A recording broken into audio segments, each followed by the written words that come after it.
रात्रि का तीसरा प्रहर था। मथुरा के महल में एक अजीब सी निस्तब्धता छाई हुई थी। चारों ओर गहरा अंधकार फैला था, जैसे कोई अनहोनी होने वाली हो। महल के सबसे भीतरी कक्ष में रुक्मिणी माता व्याकुल अवस्था में बैठी थीं। उनके नेत्र अश्रुओं से भरे हुए थे और उनकी दृष्टि बार बार द्वार की ओर जा रही थी, मानो किसी के आने की प्रतीक्षा कर रही हो। उसी समय महल के द्वार पर अचानक एक छाया उभरी। एक स्त्री जो पूरी तरह घूंघट में ढकी हुई थी, चुपचाप अंदर प्रविष्ट हुई। उसके चलने की गति से ऐसा प्रतीत हो रहा था कि वह बहुत घबराई हुई थी। रुक्मिणी ने जैसे ही उसे देखा, उनके चेहरे पर चिंता की लकीरें और गहरी हो गईं। इतनी रात गए तुम यहां? रुक्मिणी ने धीरे से पूछा। वह स्त्री कांपते हुए बोली, माता, संकट आ चुका है। रुक्मिणी का हृदय धड़क उठा। क्या? कौन सा संकट? स्त्री ने धीरे से अपने घूंघट को हटाया। उसका चेहरा रक्तवर्णी था। उसकी आंखों में पीड़ा और भय का मिश्रण था। मैं वृंदावन से आई हूं, उसने कांपती आवाज में कहा, और मैं एक ऐसा संदेश लाई हूं जिसे सुनकर आपका हृदय कांप उठेगा। रुक्मिणी ने घबराकर स्त्री का हाथ पकड़ लिया। जल्दी बताओ, क्या हुआ? स्त्री ने इधर उधर देखा और धीरे से कहा, राधा अब इस संसार में नहीं रही। जैसे ही यह शब्द रुक्मिणी के कानों में पड़े, उनका शरीर एक क्षण के लिए जड़ हो गया। उनकी सांसें थम सी गईं। क्या कहा तुमने? उनकी आवाज कांप रही थी। स्त्री की आंखों से आंसू बहने लगे। माता, यह सच है, राधा जी अब इस संसार में नहीं है। रुक्मिणी के हाथ से दीपक गिर पड़ा। उनकी आंखों में विश्वास और अविश्वास की जंग चल रही थी। यह असंभव है, नहीं, ऐसा नहीं हो सकता। महल के वातावरण में एक भयानक सन्नाटा छा गया। केवल जलते हुए दीपक की लौ कांप रही थी, जैसे स्वयं भी इस समाचार को सुनकर विचलित हो गई हो। उसी क्षण द्वार पर किसी के पैरों की आहट हुई। किसी ने धीमे स्वर में पुकारा, रुक्मिणी। रुक्मिणी ने कांपते हुए दृष्टि उठाई। द्वार पर खड़े व्यक्ति को देखते ही उनका हृदय और अधिक भारी हो गया। वह स्वयं श्री कृष्ण थे, लेकिन आज उनके नेत्रों में वह दिव्य चमक नहीं थी जो सदा रहती थी। उनके मुख पर पीड़ा और थकान का अदृश्य भार था। प्रभु, रुक्मिणी ने कहा, पर उनके होंठ कांप गए। श्री कृष्ण ने कोई उत्तर नहीं दिया। उन्होंने धीरे से आगे बढ़कर उस स्त्री की ओर देखा जिसने समाचार दिया था। उनकी दृष्टि गंभीर थी, गहरी थी और उसमें अनंत वेदना भरी थी। मैं जानता था, श्री कृष्ण ने धीमे स्वर में कहा, मुझे पहले से आभास हो गया था। रुक्मिणी और वह स्त्री दोनों आश्चर्य से उनकी ओर देखने लगीं। आपको कैसे पता प्रभु? रुक्मिणी ने हिम्मत करके पूछा। श्री कृष्ण ने गहरी सांस ली। आज द्वारका के समंदर की लहरें भी विचलित थीं। चंद्रमा का प्रकाश भी उदास था और मेरे मन में एक विचित्र शून्यता थी। मुझे लग रहा था कि कुछ छूट रहा है, कोई बिछड़ रहा है। फिर उन्होंने धीरे से अपनी आंखें बंद कर ली। कुछ क्षणों तक निस्तब्धता रही। फिर उन्होंने कहा, राधा ने मुझे पुकारा था। रुक्मिणी और वह स्त्री हतप्रभ थीं। क्या? कब? श्री कृष्ण ने कहा, जब मैं ध्यान में था, मैंने सुना, वह मुझे पुकार रही थी। श्याम, श्याम।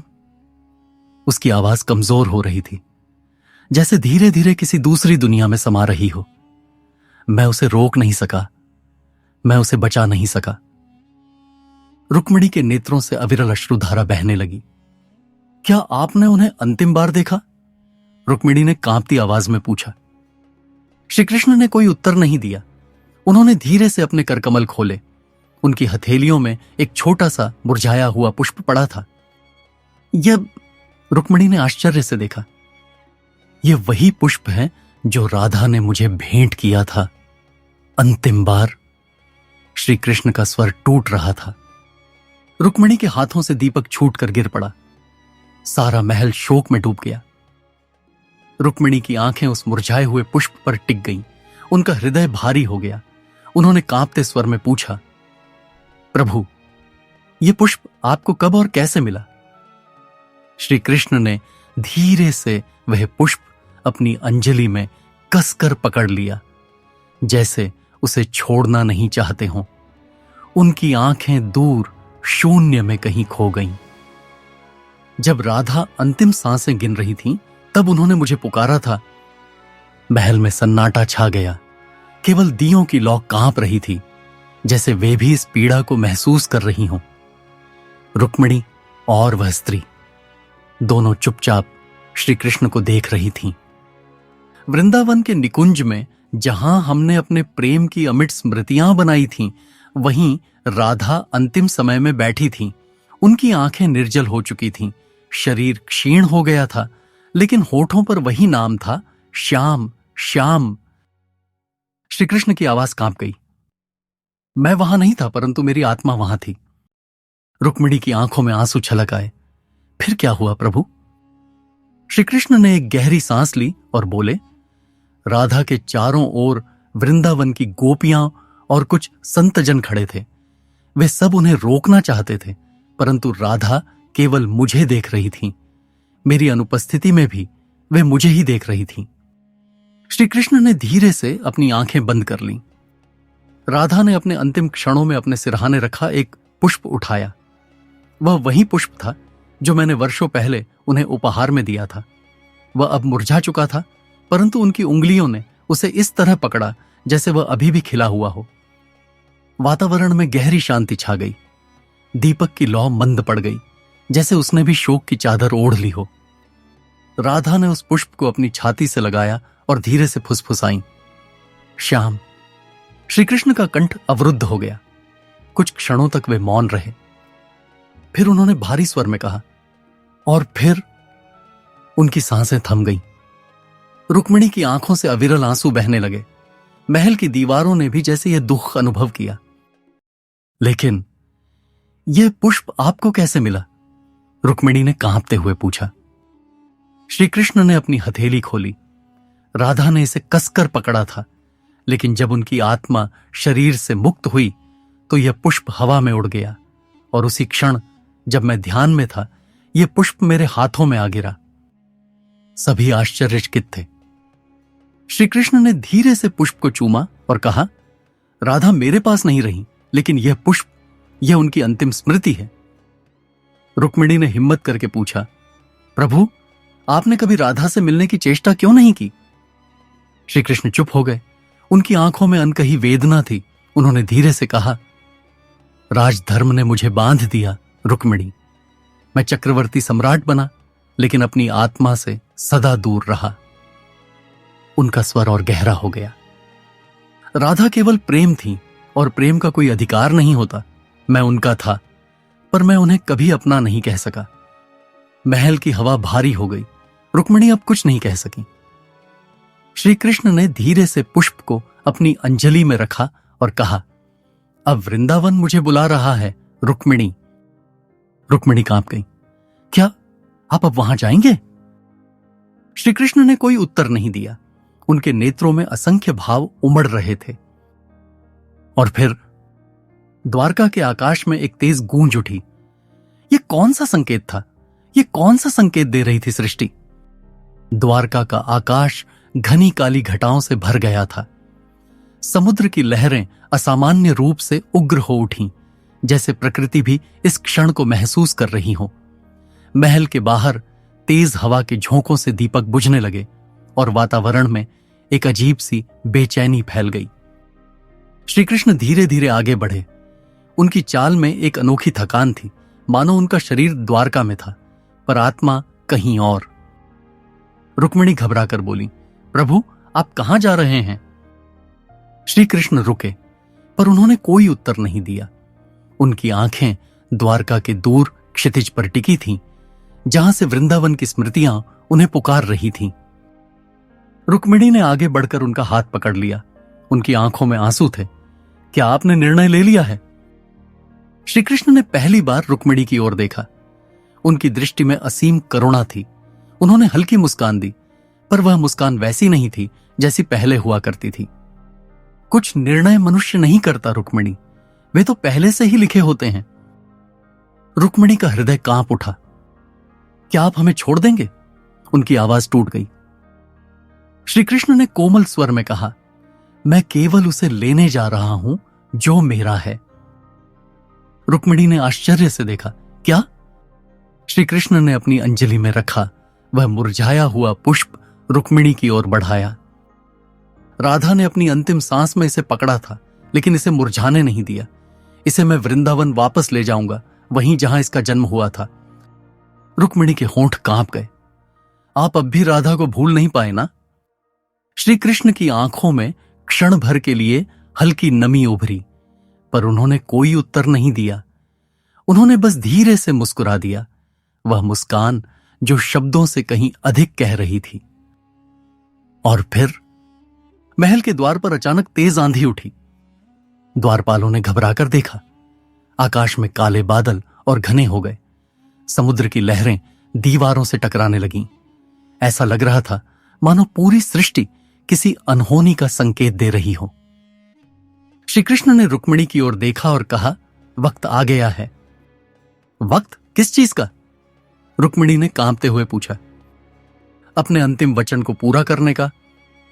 श्री कृष्ण ने अपनी आंखें बंद कर लीं। और तभी द्वारका के मंदिर में घंटियां अचानक खुद ब खुद बजने लगीं। पूरी नगरी में एक अजीब सी हलचल मच गई। प्रजा घबराकर घरों से बाहर निकल आई। द्वारका के संतजन भी चौंक गए। यह कैसा संकेत है? रुक्मिणी ने भयभीत होकर पूछा। श्री कृष्ण ने हल्की मुस्कान दी। यह संकेत है मेरे जाने का। रुक्मिणी के पैर लड़खड़ा गए। ना प्रभु, ऐसा मत कहिए। श्री कृष्ण ने हाथ बढ़ाकर उनके अश्रुपूर्ण नेत्रों को छुआ और कहा, रुक्मिणी, मैं कहीं नहीं जा रहा। मैं केवल वहां लौट रहा हूं जहां मुझे हमेशा होना चाहिए था। महल के बाहर आंधी और तेज हो गई। श्री कृष्ण ने धीरे धीरे अपने चरण बाहर निकाले। उनके हर कदम के साथ ऐसा लग रहा था कि द्वारका की धरती कांप रही है। और फिर शंखनाद हुआ। संपूर्ण आकाश में केवल एक ही ध्वनि गूंज उठी। श्याम। शंखनाद की ध्वनि पूरे द्वारका में गूंज उठी। समुद्र की लहरें और उग्र हो गईं। हवाएं बेकाबू होकर महल की दीवारों से टकराने लगीं। महल के द्वार खुलने लगे और दीपक की लौ थरथराने लगी, मानो स्वयं सृष्टि भी श्री कृष्ण के भाव को समझ रही हो। रुक्मिणी की आंखें भय और पीड़ा से भर उठी। उन्होंने हिम्मत करके श्री कृष्ण का हाथ पकड़ लिया। आह प्रभु, आप हमें छोड़कर मत जाइए। उनकी आवाज कांप रही थी। श्री कृष्ण ने उनकी ओर देखा। उनकी दृष्टि में करुणा थी, लेकिन एक अटल निश्चय भी। रुक्मिणी, कुछ यात्राएं हमें अकेले ही पूरी करनी होती हैं। रुक्मिणी ने सिर हिलाते हुए कहा, नहीं, यह उचित नहीं है। आपने हमेशा सबका साथ दिया, सबका मार्गदर्शन किया, तो अब क्यों अकेले जाना चाहते हैं? श्री कृष्ण हल्के से मुस्कुराए, लेकिन उनकी मुस्कान में गहरी वेदना थी। क्योंकि यह यात्रा प्रेम की है, रुक्मिणी, और प्रेम का अंत वहां होता है जहां से वह शुरू होता है। रुक्मिणी के नेत्रों से आंसू गिरने लगे। आप वृंदावन जाना चाहते हैं? श्री कृष्ण ने अपनी अंजलि में रखा वह मुरझाया हुआ पुष्प देखा और धीरे से कहा, हां, मुझे अपने घर जाना है। पर द्वारका आपका घर नहीं है? रुक्मिणी ने कातर स्वर में पूछा। श्री कृष्ण ने सिर हिलाया। नहीं रुक्मिणी, द्वारका मेरा धर्म था, पर वृंदावन मेरा प्रेम है। और जब सब समाप्त हो जाता है, तब मनुष्य प्रेम की ओर ही लौटता है। रुक्मिणी कुछ कहने ही वाली थी कि अचानक महल के बाहर कोलाहल मच गया। राजन, संकट आ गया। एक सैनिक दौड़ता हुआ भीतर आया। श्री कृष्ण ने उसकी ओर देखा। क्या हुआ? सैनिक हांफते हुए बोला, समुद्र की लहरें तेज होती जा रही हैं। लगता है कुछ अनहोनी होने वाली है। ब्राह्मणों का कहना है कि द्वारका पर संकट मंडरा रहा है। श्री कृष्ण ने क्षण भर के लिए आकाश की ओर देखा। बादल और काले हो गए थे, बिजली चमक रही थी। वक्त आ गया है, उन्होंने धीरे से कहा। रुक्मिणी की सांसें थम गईं। किसका वक्त प्रभु? श्री कृष्ण ने धीमे स्वर में उत्तर दिया, द्वारका के अंत का। नहीं, रुक्मिणी चीख उठी। श्री कृष्ण ने उनके कांपते हाथों को थाम लिया। यह चक्र पूरा होना ही था रुक्मिणी। जो जन्म लेता है वह समाप्त भी होता है। द्वारका भी सृष्टि का एक भाग है, इसे भी जाना होगा। रुक्मिणी ने बेबस होकर उनके हाथों को और कसकर पकड़ लिया। और आप? श्री कृष्ण ने एक क्षण को उनकी आंखों में देखा और फिर धीरे से कहा, मुझे भी जाना होगा। और फिर महल के बाहर आकाश से बिजली गिरी, समुद्र की लहरें ऊंची उठीं और द्वारका की दीवारों से टकराने लगीं। सैनिक और प्रजा भयभीत होकर इधर उधर भागने लगे। मंदिर की घंटियां अपने आप बजने लगीं और समूचा नगर भय और आशंका में डूब गया। श्री कृष्ण ने अपनी आंखें बंद कर लीं। उन्होंने मुरझाए हुए पुष्प को अपने हृदय से लगाया और धीरे धीरे महल से बाहर निकलने लगे। रुक्मिणी पीछे से पुकारती रही, प्रभु मत जाइए। लेकिन श्री कृष्ण नहीं रुके। उनके कदम धीमे थे परंतु स्थिर थे। वे जान चुके थे कि अब इस संसार में उनका कोई कार्य शेष नहीं रहा। और फिर वे अंततः द्वारका के महल से निकलकर वन की ओर चल पड़े। श्री कृष्ण के कदम धीरे धीरे द्वारका से बाहर निकलते गए। समुद्र की लहरें और उग्र हो गईं, मानो स्वयं सृष्टि भी उन्हें विदा देने आई हो। उनके पीछे महल के द्वार बंद हो रहे थे, लेकिन उन्होंने एक बार भी मुड़कर नहीं देखा। रुक्मिणी महल की सीढ़ियों पर बैठ गईं। उनकी आंखों से आंसू लगातार बह रहे थे। वे जानती थीं, यह विदाई अंतिम थी। वन के रास्ते पर चलते हुए श्री कृष्ण ने अपने अंत का आभास कर लिया था। उन्होंने एक शांत स्थान पर पहुंचकर ध्यान लगाया। उनका मन वृंदावन में विचरने लगा। यमुना के किनारे कूंज गलियां, रासलीला की वह अमर स्मृतियां और सबसे बढ़कर राधा। उन्होंने धीरे से अपनी मुट्ठी खोली। वह मुरझाया हुआ पुष्प अब भी उनके हाथ में था। उन्होंने उसे अपने होठों से लगाया और आंखें बंद कर लीं। और तभी वन में एक आखेटक शिकारी भ्रमवश उन्हें हिरण समझकर तीर छोड़ देता है। तीर उनके पांव में लगता है। श्री कृष्ण हल्के से मुस्कुराते हैं। वे जानते हैं यह सृष्टि का संकेत है। उन्होंने धीरे से भूमि पर लेटकर आंखें बंद कर लीं।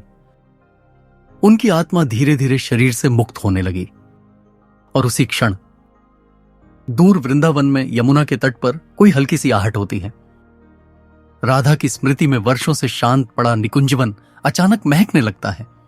पुष्प फिर से खिलने लगते हैं और हवा में बांसुरी की मधुर ध्वनि गूंज उठती है। श्याम, राधा पुनः एक हो चुके थे। जन्मों की प्रतीक्षा समाप्त हुई। प्रेम ने फिर से अपना रूप पा लिया। द्वारका समुद्र में विलीन हो गई और श्री कृष्ण इस भौतिक संसार से विलीन होकर अमर हो गए। यह कथा यही समाप्त होती है, लेकिन राधा कृष्ण प्रेम की यह गाथा कभी समाप्त नहीं होगी। जय श्री राधे कृष्ण।